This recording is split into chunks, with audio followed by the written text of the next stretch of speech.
Because I spent 30 minutes with this woman, which will be about 20 hours when all of this is said and done. And what problem has she solved or been trying to solve? Like, what? Tell me. Because I learned 40 new phrases and words, all in the name of skilling up and leaning in and circling back. And now I can legitimately say I do not know what I'm supposed to do with any of it.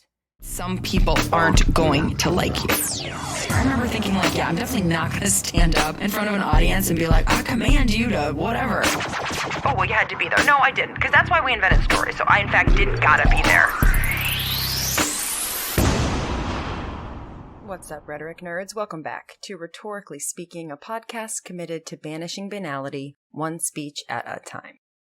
I am your hostess with the mostest, rhetoric professor Lee Pierce, she, they pronouns. And for those of you new to the podcast, I study rhetoric. Or for those of you who have been to the podcast and still don't know what that means. So basically, I am Inigo Montoya in The Princess Bride. You keep using the word. I do not think it means what you think it means. Rhetoric, the study of, you keep using that word, I do not think it means what you think it means. One of the best things that we can do as human beings, trying to connect with other human beings and in the process, hopefully improving this shit show of a world, is define our terms. Define them for ourselves, define them for other people, and be willing to have them redefined, right? When you get new suggestions for language use. When you don't define your terms, you exclude people. And worse, you exclude new thoughts from being born, right? Being put into circulation. By contrast, when you define your terms, you include people. And even better, you open yourself up to new ways of thinking. Because inevitably, when you try to figure out what you actually mean by the words that you select, inevitably you'll find out that you maybe don't know. You just kind of grabbed whatever word was closest. And so you're closing yourself off from what different language could make available to you. So let me illustrate how this works by looking at someone who is both all about inclusivity and, on my view, actually uses language rather exclusively, at least in the podcast space. So Brene Brown. And if you don't know Brene Brown, she is sort of like Oprah, except white and a business academic. Brown has built an extensive empire, mostly on language and jargon and new technology and quirky turns of phrase. And you can Google her, so I'm not going to keep explaining the bio. In particular, I've been hearing a lot about the phrases armored leadership and daring leadership, which come from Brown, right? Brown put them into circulation. In more particular, people have said to me both that I exhibit armored leadership and could I listen more, maybe, and that I exhibit daring leadership and could I host a workshop. So that alone makes me not really want to learn about a binary that I already know doesn't work in my life. But it does make me want to learn about it so I can pick it apart for you.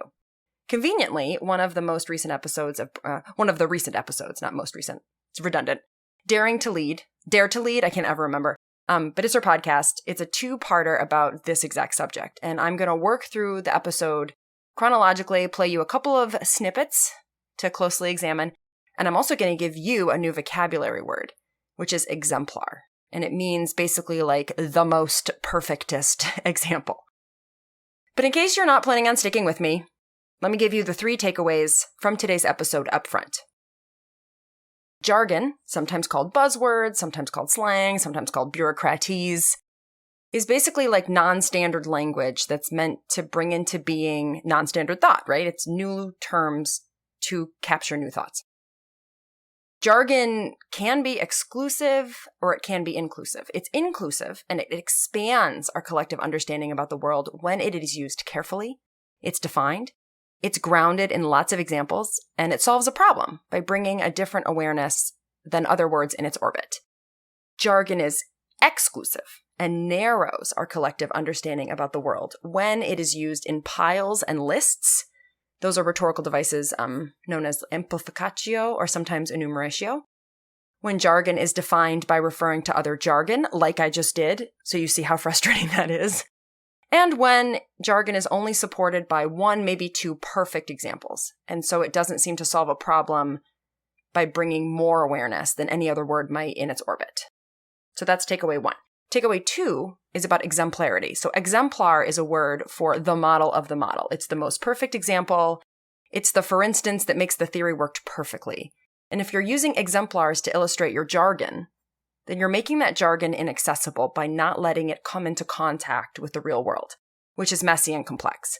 The name of Brown's exemplar in this episode is Suzanne. So I'll be talking a lot about Suzanne today.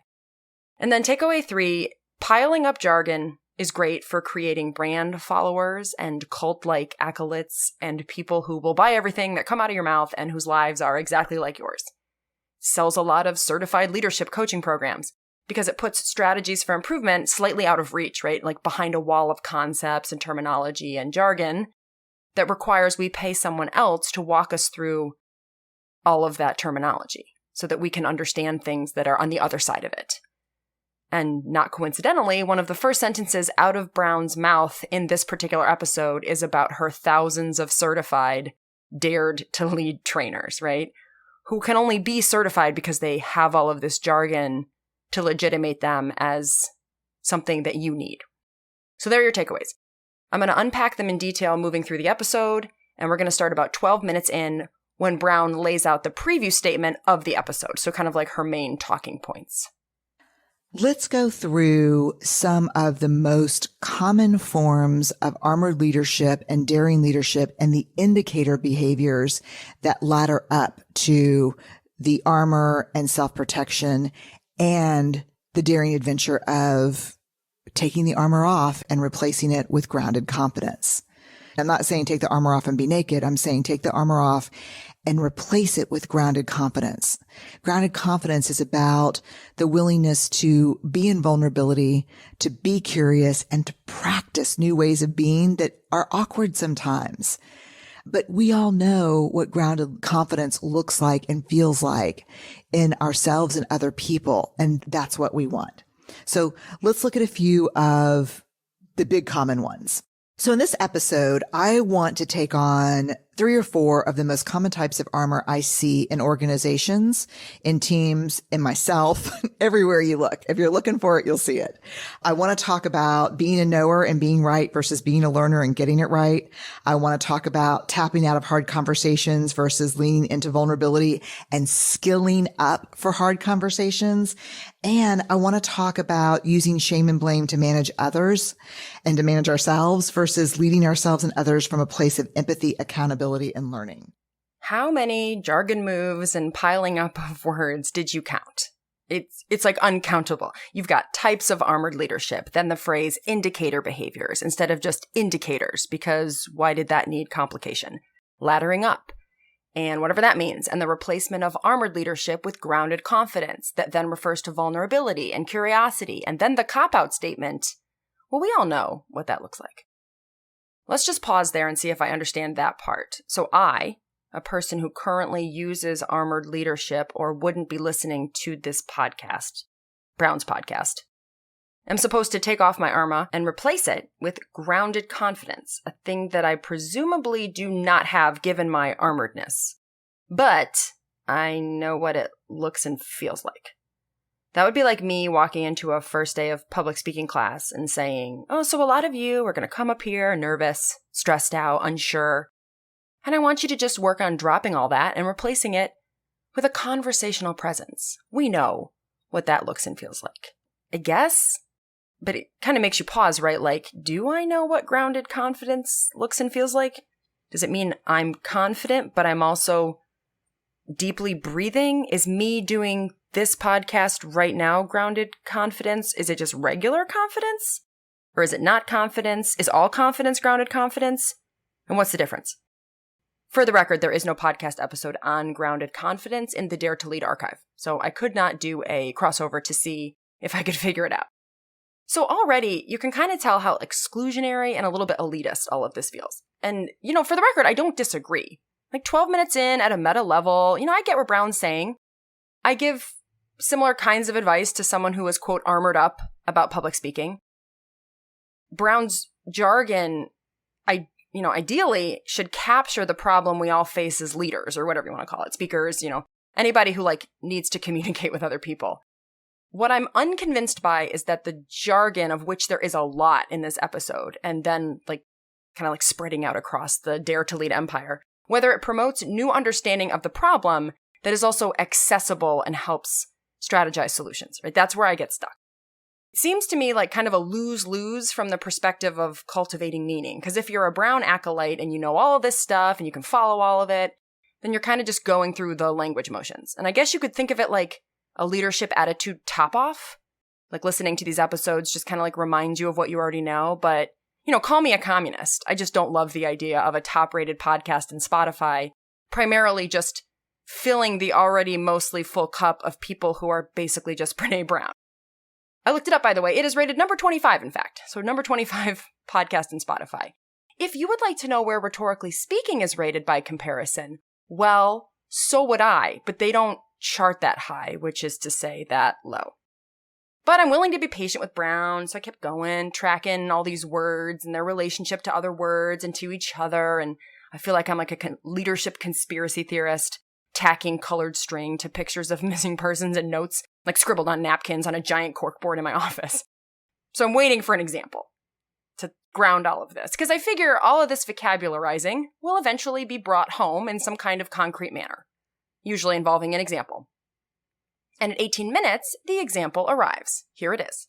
The other day, actually, this is a true story. I was in a meeting and we were frickin' 90 minutes into this thing. It was hard as hell.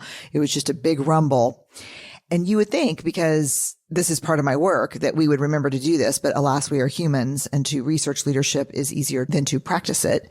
Someone finally said, you know what? I know we're into this an hour and a half, and I know that the tension's kind of high in here, but I'm actually not clear on what problem we're trying to solve.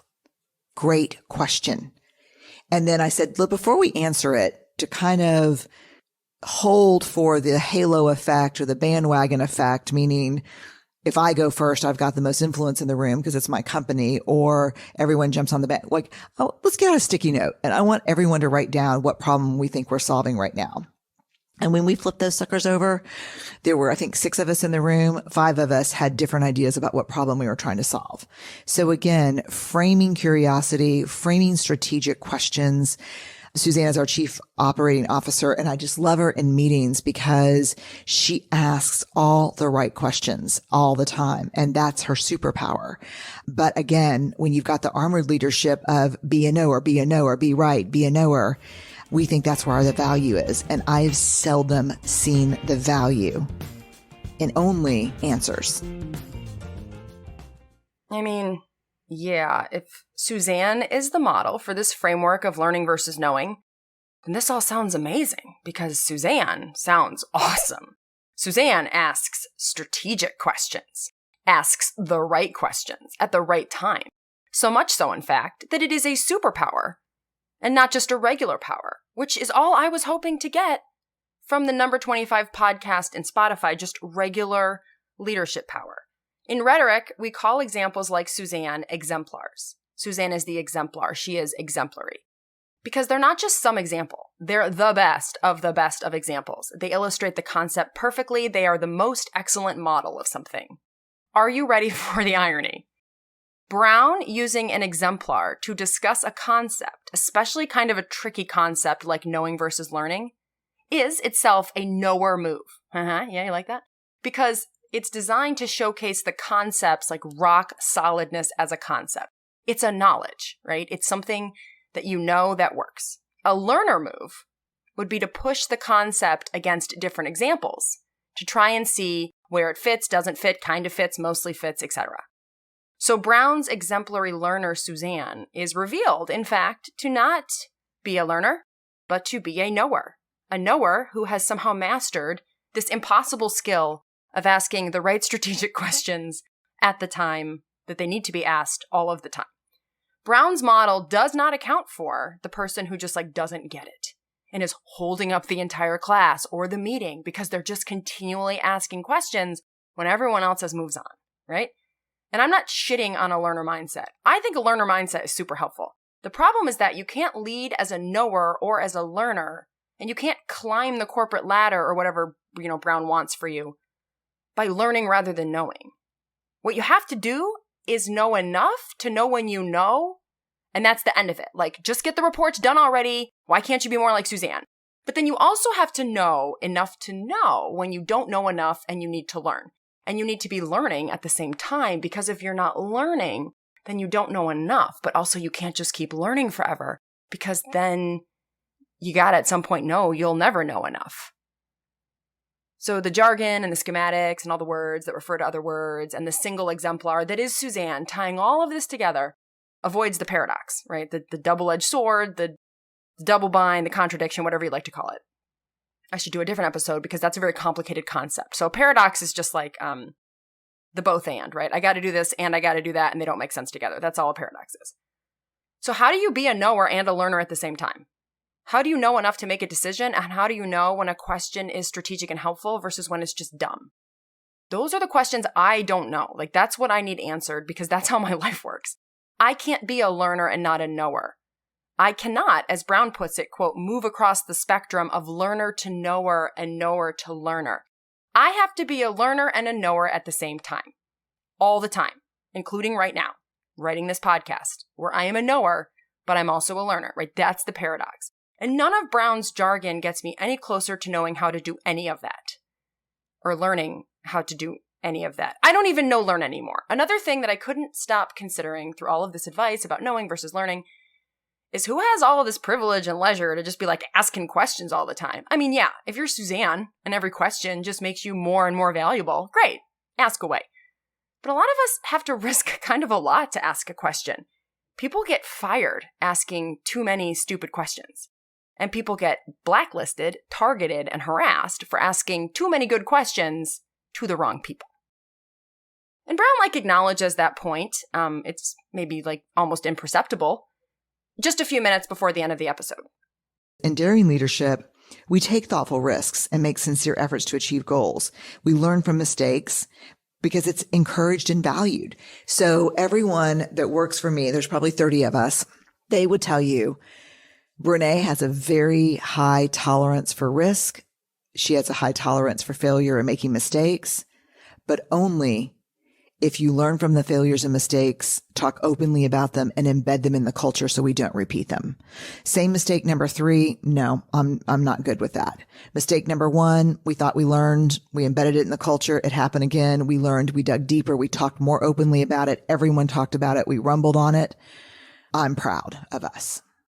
So Brown gives you a nice summary of her wholehearted, daring leadership approach that learns rather than knows for mistakes 1 and 2.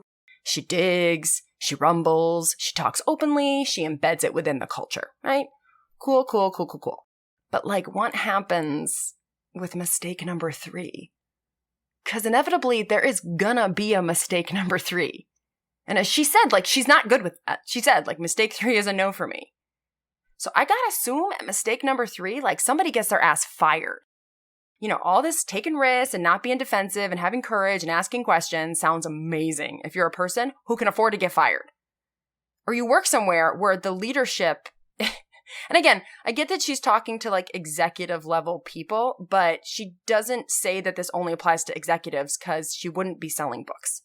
She's applying this to frontline workers and nurses in the ER.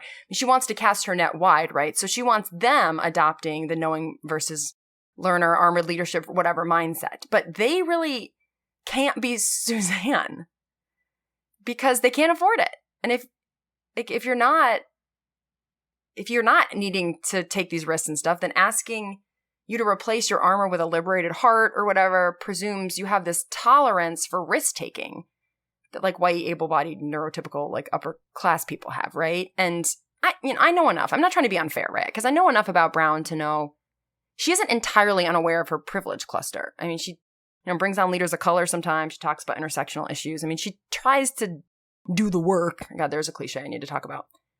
But if your awareness isn't, quote, embedded in your culture, as she would put it, or as I would put it, embedded in your language, then how much of it is an awareness, right? And that gets us to the end of the episode. I'm not going to go on and on about Brene Brown's privilege. I feel like that's just really beating a dead horse. I just want to point out that the language does not reflect. That's all I'm saying. I'd planned to do part 2 of the daring versus armored leadership, but I am so exhausted from skilling up my messy middle that I need to pause and wholeheartedly circle back when I can be courageous. I think I'm using that right. Instead of doing that then, let me just reiterate the takeaways. Jargon can be exclusionary or inclusionary. It all depends on the rhetorical strategies you're using when you're using jargon to create or not create accessibility, right? Jargon itself is not the problem. So when people are like, oh, it's just jargon, it's like, well, jargon can be awesome. Because when you teach people, say, 1 or 2 new words or concepts, explaining them well, giving lots of examples, like examples that don't always fit, complicated examples that push the concept, that's great. That is the sweet spot where jargon can invite people in to new ways of thinking. I hope I sort of did that a little bit with the exemplar. And also the word jargon, right? Because, I don't even know if jargon's a jargon word for some people. Maybe I failed. But that's what I was hoping to do. And you can see, this is part of the reason that people don't do rhetoric, because it takes fucking forever. I've gotten through like 10 sentences of this one episode. You could never write a book like this because it would take forever to build an entire theory of leadership. But that's the difference between critically thinking and not. And I know Brown is supposed to be like, as my friend Mary puts it, like the critical thinking self-help person. But that's not what I'm getting from this episode. And again, I'm cherry picking. I didn't listen to the entire podcast to make a decision. But, I gotta feel like if you're as seasoned and highly paid as Brown is, how you do one thing is probably how you do everything. So I hope that you at least got the terms exemplar and jargon out of this. And there are good reasons for using jargon. So it's not about just shitting on jargon. And actually, Brown articulates the purpose of jargon really well in an old blog she wrote for Oprah's website about buzzwords, and specifically the buzzword authenticity. And so Brown writes, I'm quoting here, "In our culture, we love buzzwords and catchphrases until we don't. Quote, thinking outside the box sounded exciting the first 100 times we heard it. But then it started to get on our nerves. It's the same with, quote, authenticity. These days, everything from potato chips to blue jeans is labeled authentic. The word is so overused that we've become numb to it. It's almost lost its meaning." And that's not exactly true. It has a different meaning. Anyway, I digress. Back to the quote. "The thing is, behind every buzzword is a legitimate problem we're trying to solve. In the case of authenticity, it's that we're tired of fakery and Photoshop perfection, of trying to live up to impossible ideals of beauty and happiness. I truly believe that most of us will take messy and real over flawless and inauthentic every time." Now, I'm not going to get into her very strange binaries around authenticity, but I want to point out a sentence, which is, quote, my cat is crying, "Behind every buzzword is a legitimate problem we're trying to solve." That is not incorrect. Jargon and buzzwords and fancy vocabulary, at their best, come into existence because they solve a problem. If Brown is correct, it raises a very important question about this particular episode of Dare to Lead, and I have to guess every episode ever that she did. And, interestingly enough, it is the same question from Brown's exemplary meeting with superpower question asker Suzanne. What problem are we trying to solve? Because I spent 30 minutes with this woman, which will be about 20 hours when all of this is said and done. And what problem has she solved or been trying to solve? Like, what? Tell me, because I learned 40 new phrases and words, all in the name of skilling up and leaning in and circling back, and now I can legitimately say I do not know what I'm supposed to do with any of it. Well, the problem is leadership, you might say, right? How to be a good leader. Okay, great. How do you do that? Well, you have to move from armored to daring leadership. Okay, how do you do that? Well, you have to replace your armor with grounded confidence. Okay, and what exactly is my armor? Well, it's being a knower rather than a learner. Okay, and what does that mean? Well, it's like asking really good questions instead of just knowing things. And what makes a question good? Like, is this a question that's good? Well, a good question is strategic, okay? And what does that mean? Well, it's like you ask the right question at the right time and it illuminates the problem. Okay, and how do I know what that's going to be? I don't know. You should ask Suzanne. It's like her superpower. And there you have it, folks. You want to be a daring leader? You better call Suzanne. But if you'd rather just listen to me complain about Suzanne, stay tuned for the next episode of Rhetorically Speaking. And while you wait, take a minute to post a review or tell anyone you know who can't stop quoting Brene Brown to check out this episode. Become a little less cliche with each new episode of Rhetorically Speaking dropping every Tuesday. Be sure to hit subscribe and leave a review on whatever app you use to listen. Don't be a digital freeloader, you're better than that.